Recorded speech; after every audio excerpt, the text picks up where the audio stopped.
En la clase de hoy vamos a trabajar fundamentalmente con la vida y el entorno de pensamiento de un gran autor judío del medioevo en el siglo XII, Moisés Maimónides. Y unas palabras introductorias antes de comenzar con algunos elementos básicos de su biografía que creo que necesitamos para poder comprender el alcance de su obra.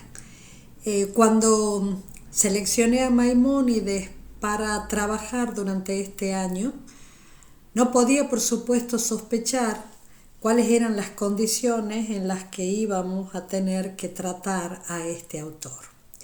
Pero la verdad es que estas condiciones me han hecho descubrirlo de otra manera por algo que ayer terminó de aclararme un texto, unas palabras de María Zambrano, una pensadora española. María Zambrano dice que cuando ingresamos en una situación de la que no podemos dar cuenta con los recursos de nuestro pensamiento, no podemos dar cuenta con los recursos de nuestra ciencia, no podemos dar cuenta con los recursos habituales de humanidad que tenemos, ingresamos en la perplejidad. Lo que le ocurre al hombre es que se siente perplejo. No simplemente que no entiende, que es como si no pudiera saber hacia dónde ir. Bueno, esta perplejidad es la que ha sido trabajada por Maimónides. Una de las obras más importantes de él, la obra más importante que tiene en orden a la filosofía, es una obra que se llama Guía de Perplejos. Y eso sí me ha hecho pensar mucho, porque lo que Maimónides ofrece en ese momento a un alumno suyo es una guía. Y nosotros diríamos que en estos tiempos, con una crítica tan grande a todos los liderazgos posibles, con una crítica tan grande a todas las interpretaciones, con una mirada tan de poder preguntarnos si efectivamente puede existir alguien que nos lleve no sabemos hacia dónde, o si el lugar del maestro es un lugar vacío. Maimónides lo que hace es presentar una guía. Y quizás muchas de las situaciones del mundo contemporáneo lo que nos hace es preguntarnos si tenemos algún hilo de Ariadna para conducirnos en este momento. Si existe alguna guía, porque la perplejidad es una situación que nos atraviesa totalmente. Bueno, Moisés Maimónides se anima a ofrecer una guía de perplejos. Y eso me produce la siguiente conclusión, porque Maimónides es uno de los grandes sabios que ha producido la humanidad. No solamente uno de los grandes pensadores que la filosofía medieval tiene que considerar, sino que cuando nosotros vemos el espectro total de su reflexión, los temas diversos a los que ha atendido, es como si pudiéramos experimentar que el mundo no es un lugar solitario, no es un lugar en el que cada uno se encuentra abandonado a su propia forma de entender las cosas. No lo es mientras existan y sobrevivan grandes sabios. Maimónides es no solo un gran pensador, sino un sabio. Y su obra ha acompañado a los hombres y sigue acompañando durante muchos siglos. Entonces esa es la reflexión inicial, ¿no? Es decir, ¿Vale la pena estudiar en este momento un texto que se llame Guía para Perplejos? Yo diría que en estos tiempos de tanta perplejidad, sí vale la pena estudiar una guía de perplejos, porque todos en alguna medida estamos sumergidos en la perplejidad. Entonces lo que vamos a hacer ahora es comenzar por trabajar con la biografía de Maimónides para entender el clima intelectual en el que se desarrolla su pensamiento, para entender también las distintas áreas que ha trabajado, y después vamos a dedicar una clase entera a tratar de entender el sentido que tiene una guía de perplejos. Y yo tengo que decir que este nuevo descubrimiento de este año para mí de Maimónides ha sido un descubrimiento hondo, un descubrimiento de que a veces necesitamos ser acompañados en todas nuestras reflexiones por aquellos que se han animado a pensar en medio de la más honda perplejidad. Bien. Dicho esto, vamos a tomar como punto de partida unas consideraciones biográficas que hace Asunción Blasco en un artículo que se llama Entre Oriente y Occidente, el entorno judío de Maimónides. Maimónides es un pensador cuya vida se desarrolla entre el 1135-1138, antes era clásico decir que era el 1138 y se han hecho todos los festejos sobre la base del 1138, pero después ha habido alguna posibilidad de observación crítica a esa fecha. Bueno, digamos 1135-1138 en Córdoba, ¿sí? En la Córdoba de Al-Andalus, en el tiempo de la España del Islam, y 1204 en Egipto. Quiere decir que es un pensador español, un pensador de la España del Islam y un pensador que tiene que desplazarse precisamente por las variaciones políticas que tiene su situación. Vamos a pasar revista primero a los estudios que hace Maimónides, que son muy importantes. En primer lugar, los primeros estudios los realiza con su padre, que es un rabino, Rabí Maimón, que tiene una gran formación talmúdica.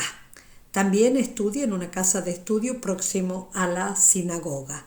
Su padre, que es un rabino, es también un juez o dayán en la Aljama de Córdoba. Estos estudios iniciales de Maimónides lo continúa en Lucena.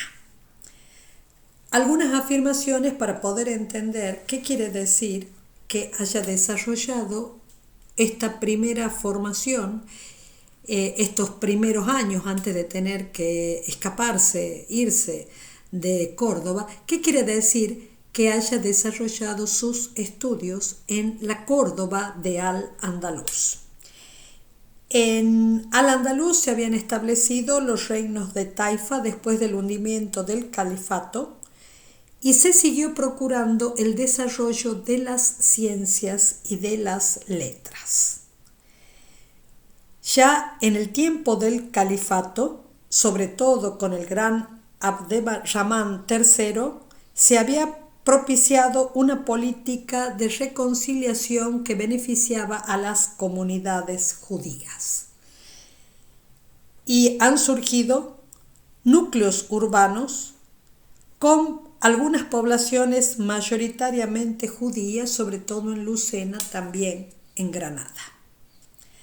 Esto quiere decir que en ese momento se ha impulsado la cultura hebrea, y esto es importante para la formación de Maimónides, la lengua, la gramática, la poesía, que deja de ser exclusivamente litúrgica y se hace profana, tomando como referencia la poesía árabe en la métrica y en los temas.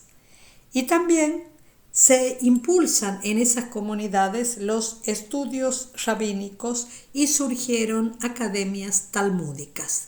Dejo para después, para cuando describa cuál es la obra que ha dejado escrito Maimónides, el por qué tiene una gran importancia que haya sido formado inicialmente por su padre, que era rabino, que era talmudista, y ya vamos a explicar de qué se trata esto, que haya asistido a escuelas talmúdicas y que además el lugar donde él vive sea un lugar donde existan comunidades judías y comunidades judías que tienen que ver, con un entorno sociopolítico que está bajo el gobierno de autoridades del Islam. Pero aunque esto ocurra, el gobierno reconoce a las autoridades rabínicas la capacidad para juzgar los litigios de sus correligionarios de acuerdo a la ley judía. Otro elemento que nos interesa es que en esta Córdoba, donde nace y se desarrollan los primeros estudios de Maimónides, se habla y se escribe el árabe. Por lo tanto, si bien las obras de carácter talmúdico y religioso se hacen en hebreo, habitualmente todo lo que sea la producción cultural, la producción del pensamiento, incluso los encuentros interculturales que también se realizan entre pensadores que son representantes tanto del Islam como del mundo hebreo, si bien eso se realiza en árabe, los judíos también tenían el hebreo y el árabe y escriben en árabe y en hebreo, pero con caracteres hebreos.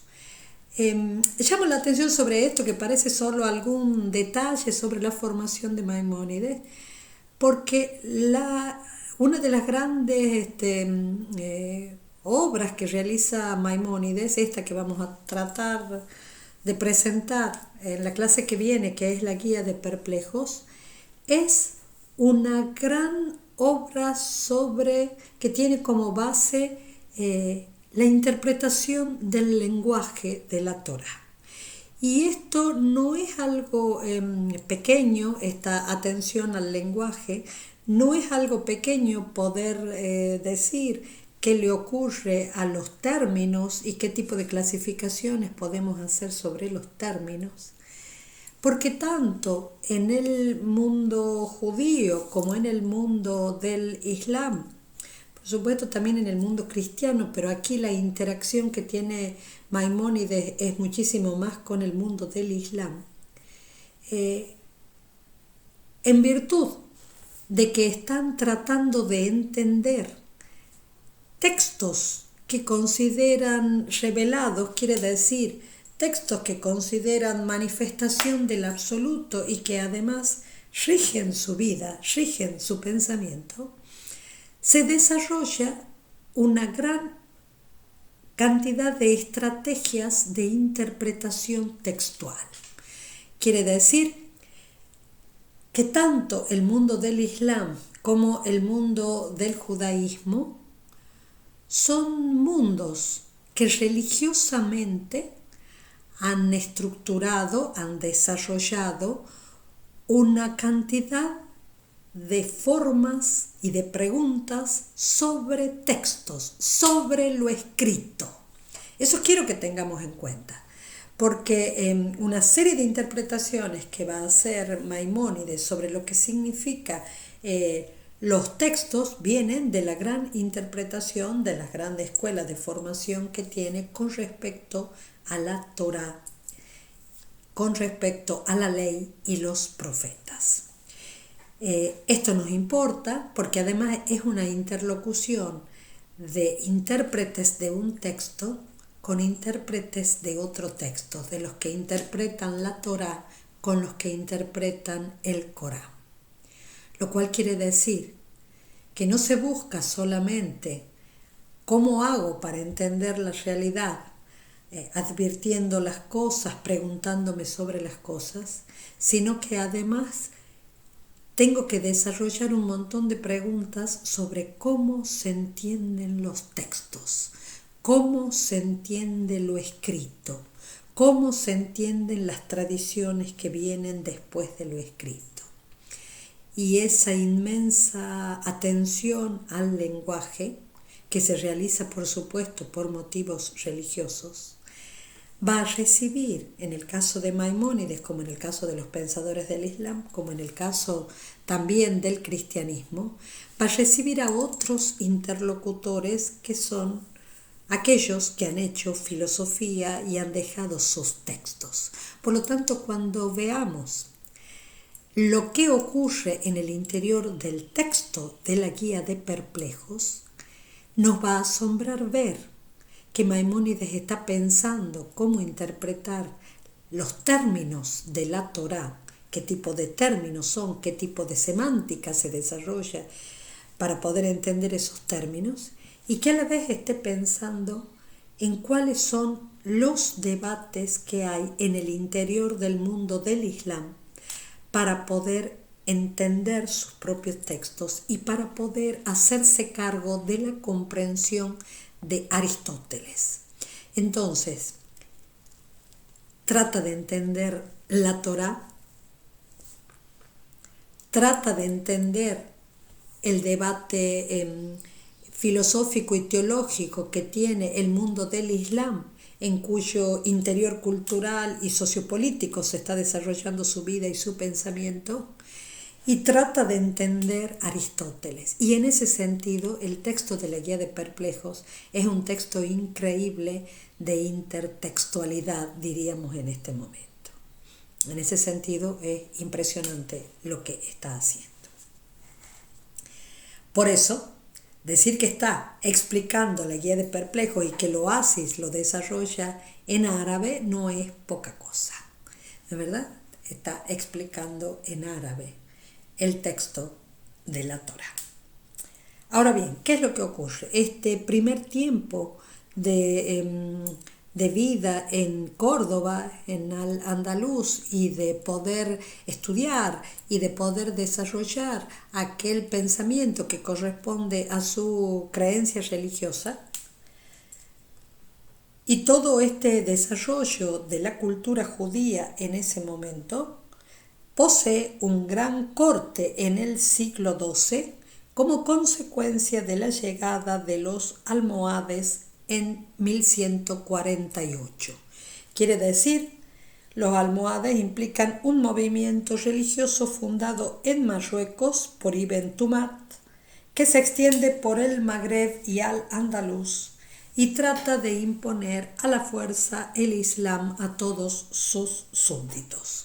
Por lo tanto, se van a cerrar las sinagogas y las academias rabínicas y se va a obligar a cristianos y a judíos a usar un signo distintivo para evitar confusiones. Las estrellas amarillas para distinguir los judíos no son una novedad absoluta, ¿no es verdad? La distinción a través de algo en el ropaje para que públicamente todo el mundo sepa quién es uno en orden a su creencia religiosa, bueno, ha existido antes. Por lo tanto, la familia de Maimónides abandona Córdoba y por un tiempo recorre distintos territorios de Al-Andalus, se instalan un tiempo en Almería, que es cristiana. Después, en 1157, los almohades la toman y parten en 1160 a África y se instalan en Fez. Pensemos en esto porque estamos viendo a un pensador que no solamente ha tenido esto tan notable de que su pensamiento se inscriba en el ámbito de un mundo que está pautado por otro mundo cultural, por otro mundo sociopolítico, por otro mundo religioso, y es ahí donde se realiza su pensamiento, sino que también se trata de un pensador que conoce el exilio, ¿sí? Un pensador que tiene que ir de lugar en lugar hasta que encuentra a dónde afincarse. Cuando nosotros vemos a veces la historia de los pensadores que han dejado una gran obra, es decir, una vasta obra, nosotros tendemos a pensar que ha podido hacer lo que ha tenido tiempo. Bueno, no sé si es así, lo que ha tenido Maimónides es una gran cantidad de dificultades.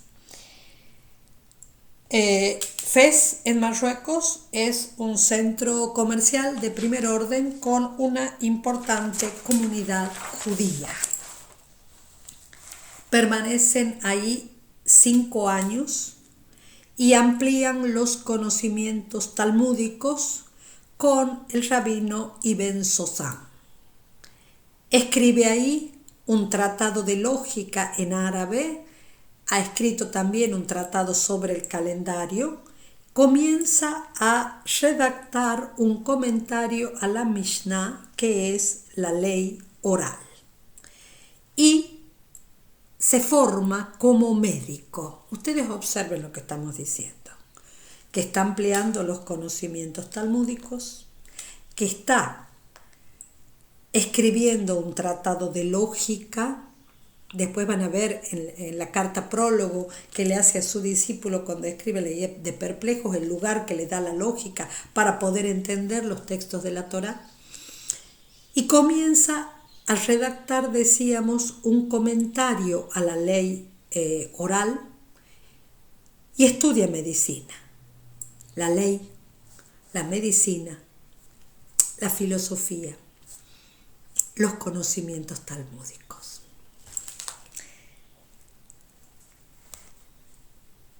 Pero después de la muerte de uno de los que habían sido los impulsores de la reforma almohade, la conducción almohade se vuelve mucho más restrictiva. Entonces, por mucho que la comunidad judía resista, se ven obligados a portarse públicamente como musulmanes. Hay cartas que ha dirigido, hay una carta de consuelo que ha dirigido su padre a la comunidad judía, hay una carta que dirige él también, e incluso en esa carta que él dirige a la comunidad se ve claramente, o él dice claramente, que sí, es como si les pidieran que en palabras dijeran que son musulmanes, pero que era distinto a otras persecuciones en las cuales lo obligaban a transgredir sus propios códigos de vida, sus propios hábitos, y que esto no era así. Sin embargo, no se ha encontrado, no hay prueba de que firmaran el acta notarial de conversión. Digo esto porque ha habido una serie de literatura discutiendo si se habría convertido forzosamente, no se habría convertido forzosamente. Al parecer, por lo que es la carta que escribe Maimónides, esa conversión pública era solo de palabra, no tenían que transgredir sus preceptos, y que si uno quería privadamente cumplir con absolutísimamente los más de 600 preceptos que tenían que seguir cumpliendo, no había ningún problema, y que a esa especie de palabras sobre el Islam no le adjudica a Maimónides tanta relevancia. Sin embargo, cuando el gran talmudista y rabino, que es el que le ha enseñado a él ahí en Fez, Yehuda ibn Sosam, fue detenido y asesinado públicamente por negarse a hacerse musulmán, abandonan Fez y se dirigen a Oriente. Quiere decir, de la España del Islam se han dirigido al norte de África, a Fez en Marruecos, y de ahí se van hacia Oriente. Viajan a Palestina. En 1165 se embarcan a Palestina, y cuando van a Palestina lo que encuentran es una zona en guerra entre cristianos y musulmanes. Van a San Juan de Acre y hay una comunidad judía que los cobija, permanecen varios meses, van a Jerusalén, pero el conflicto es mucho. Por lo tanto, Jerusalén, Palestina, no es el mundo que puede recoger su pensamiento.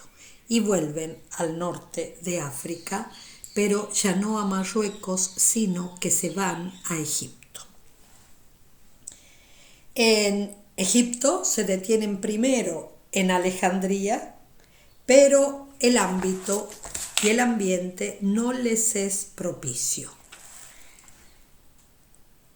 porque hay un grupo judíos que sobre todo tienen muchísimas discusiones con la forma de trabajo de Maimónides, porque no están de acuerdo con los comentarios escritos, vamos a ver qué son, sino sobre todo con la ley oral. Viajan a Fustat, que es el viejo Cairo de hoy, después se construye el nuevo más al norte.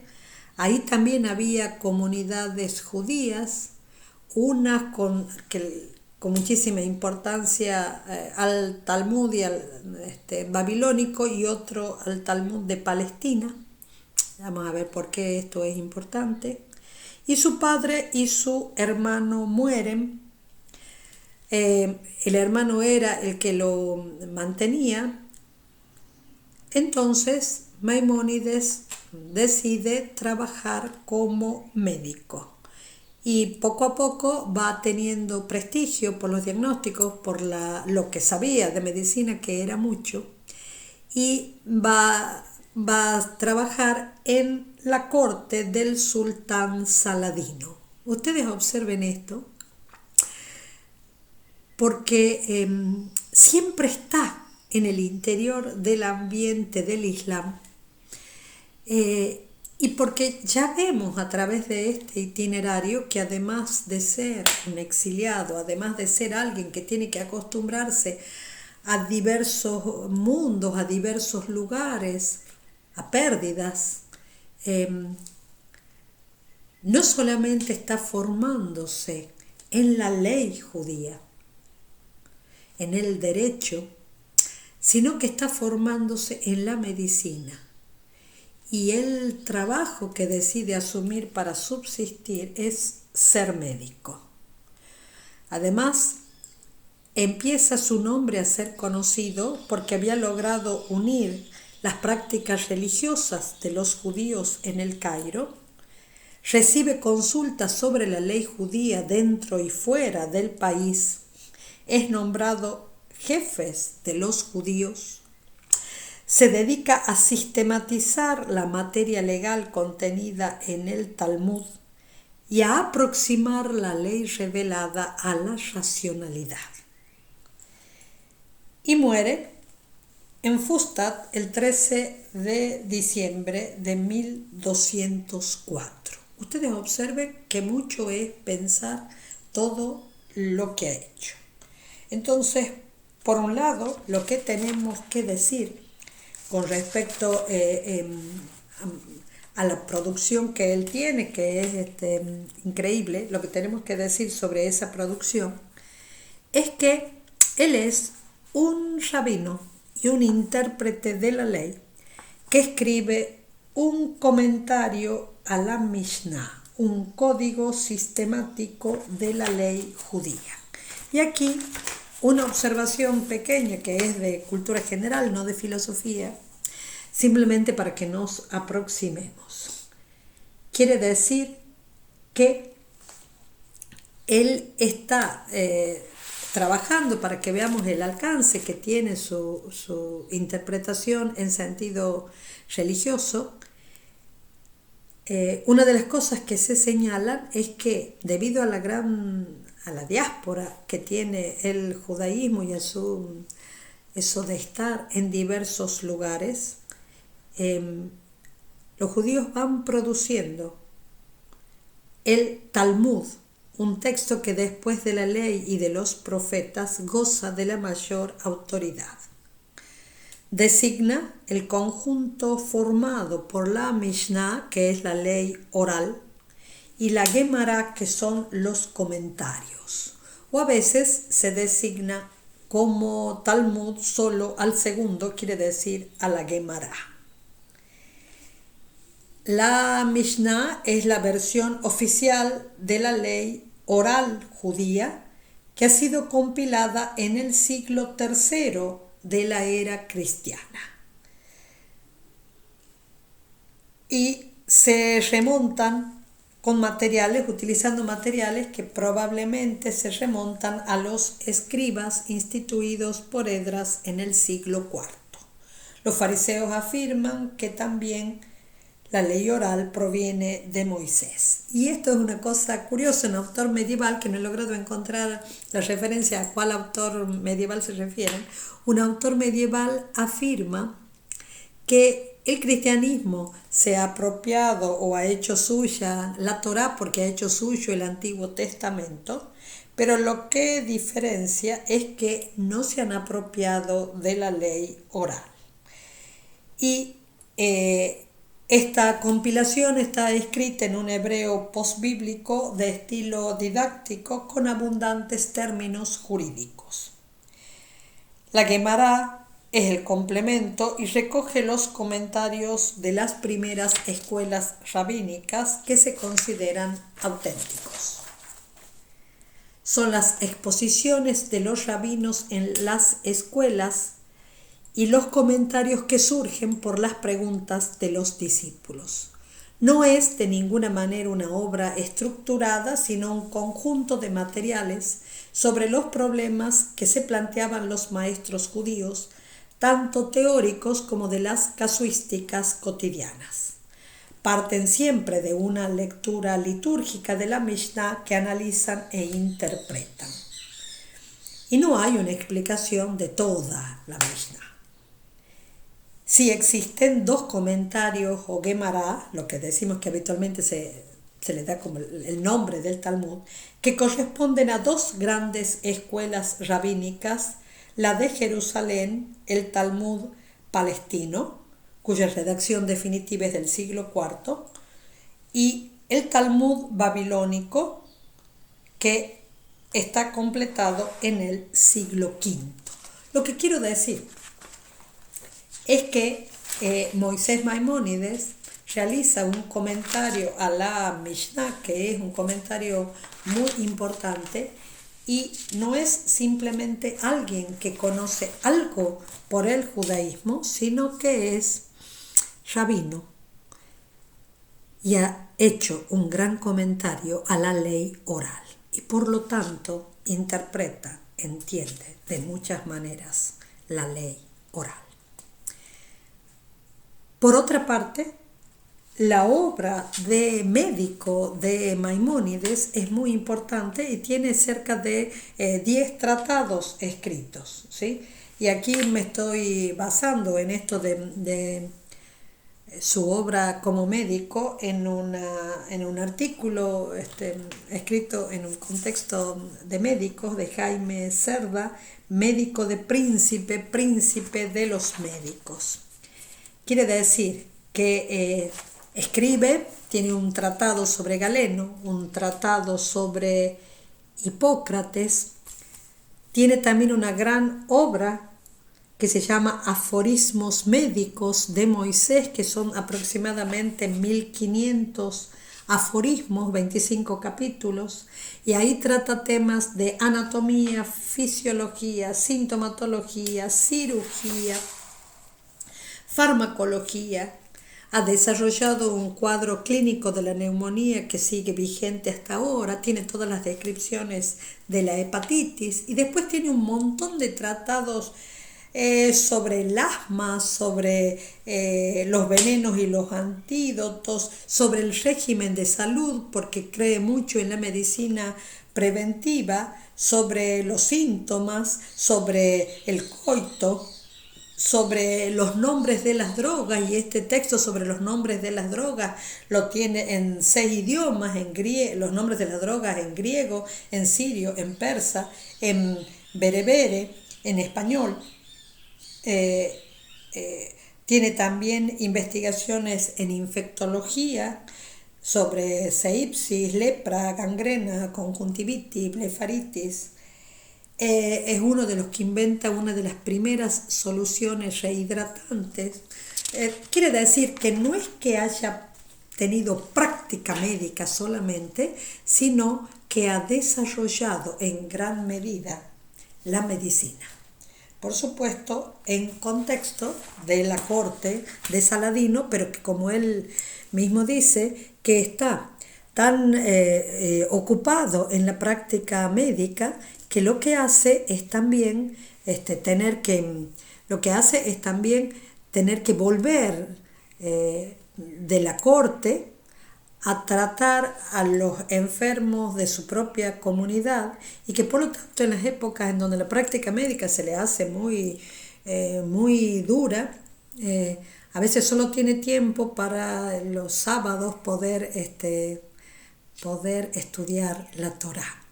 Si nosotros vemos todo lo que él ha producido, no diríamos que tiene un corto tiempo para estudiar, puesto que ha producido ese gran comentario a la Mishneh Torah. Bien, y la obra que es importante y que nosotros vamos a trabajar es la Guía de Perplejos. Y vamos a trabajar primero voy a hacer un video corto sobre la Guía de Perplejos, los temas y la carta prólogo, porque ahí Maimónides se enfrenta a la dificultad de a quién tiene que enseñar, a quién tiene que dilucidar el sentido oculto de los términos de la Torá.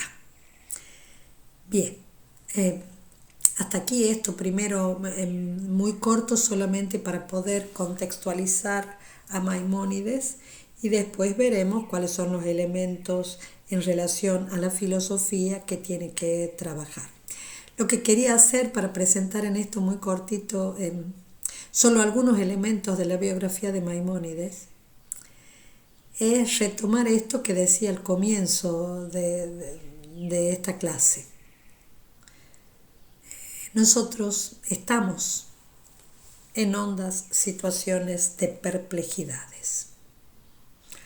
En hondas situaciones de perplejidades que obviamente no son las mismas de ninguna manera las que ha tenido Maimónides, necesitamos, o nos hace bien, tratar de entender cómo ha hecho alguien con su propia perplejidad y con la perplejidad de los suyos.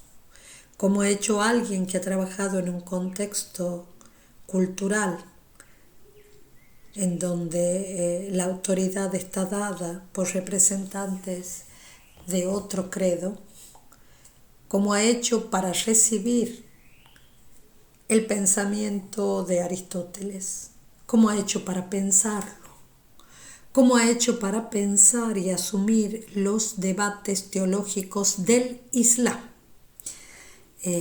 cómo ha hecho para hacer todo eso mientras está comentando aquello que para él es el texto en el cual se basa su fe, cómo ha hecho para hacerlo mientras tiene que aceptar el exilio y tiene que desarrollar la práctica médica. ¿Cómo hace alguien para pensar en el medio de tantos conflictos? Bien, quizás la obra de Maimónides lo que nos dice es que la reflexión no es una función de la paz, de la tranquilidad, de poder tener un escritorio tranquilo y un lugar cerrado, que pensar es 1000 veces una función de la incertidumbre, y eso es lo que queremos plantear.